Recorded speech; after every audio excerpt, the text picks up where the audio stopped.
X-rays, sound waves, or even magnetism isn't enough to see everything inside the body. Sometimes we need chemical highlighters. So, let's talk about.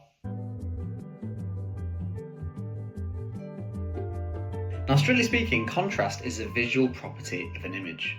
It's the difference in brightness and/or colour between different parts of an image, making it possible to distinguish objects from their background, just like in photos.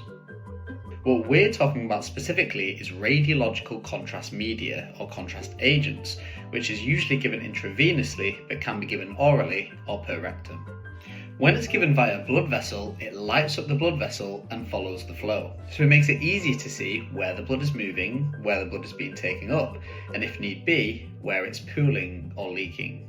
And if it's given orally, then it follows the flow of and outlines the GI tract. Contrast agents can make hidden structures visible by changing how tissues interact with the imaging technique. Each imaging modality in radiology has its own type of contrast, which has different uses and risks. In X-ray and fluoroscopy, we use the classic contrast barium sulfate. Barium coats the esophagus, stomach, and intestines well, highlighting problems like strictures, tumours, and leaks. But it's toxic if it leaks into the wrong spaces, like the chest or the abdominal cavity. So barium's avoided in cases of suspected perforation. Then we switch to a water-soluble contrast. Ultrasound uses gas-filled microbubbles injected IV. These bubbles strongly reflect the ultrasound waves. This is great for real-time perfusion imaging and characterizing liver lesions, and of course, there's no radiation involved. This type of contrast is very safe, but rare allergic reactions are possible. In CT, contrast is iodine-based, typically injected IV. Iodine strongly absorbs X-rays, and so vessels and organs light up, which is great for trauma, vascular imaging, and cancer staging. But the risks of iodine are allergic reactions in rare cases and contrast-induced nephropathy, especially in the setting of renal impairment.